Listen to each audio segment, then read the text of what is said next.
Hi, I am Debra R. Richardson of Debra R. Richardson LLC, and I work with you to help you clean up your vendor data, clean up your vendor processes so that you can pay the right vendor.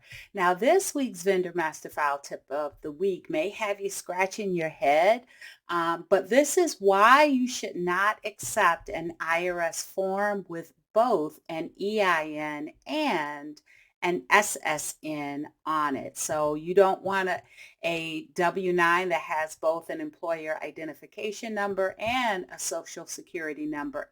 And I do want to say that the first tax class, especially, you can get this from them because they can be an individual or sole proprietor, and they typically don't really know how to fill out the form.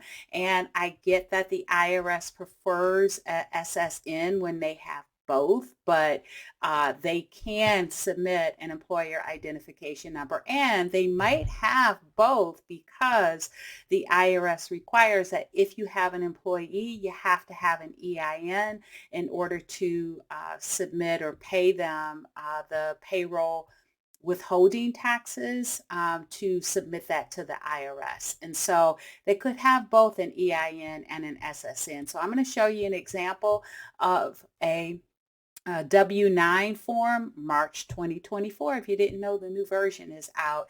And here's what I mean by this, but this comes from a training. And so I won't be going over all of this, but if you want that training, that's the next slide. I'll show you how to get to it.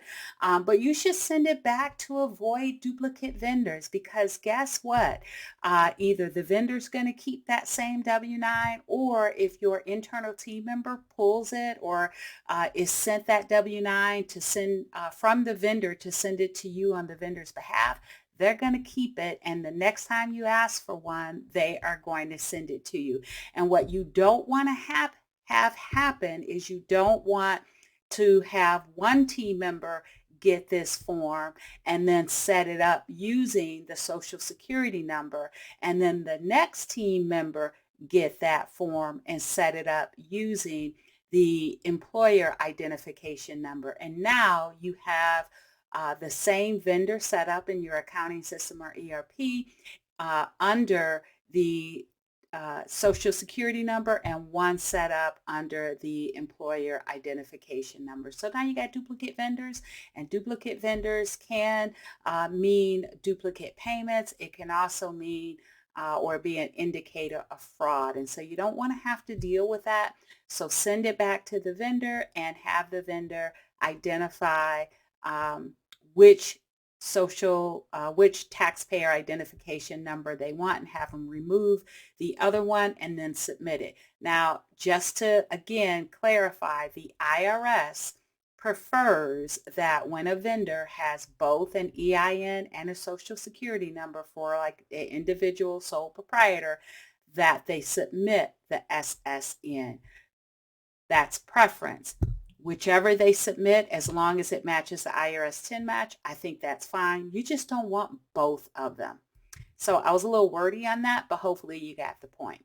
Now, again, this visual comes from a slide in the IRS W-9 examples by tax classification session.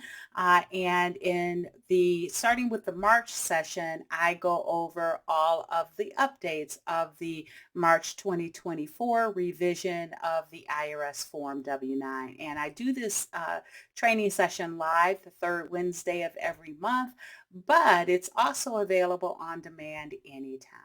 And I will put the link in the description so you can click through if you want more information. All right, so if you'd like more information on how to improve your vendor process, please go to my website at debrarrichardson.com for free tools and resources to avoid fraud, regulatory fines, and just overall bad vendor data.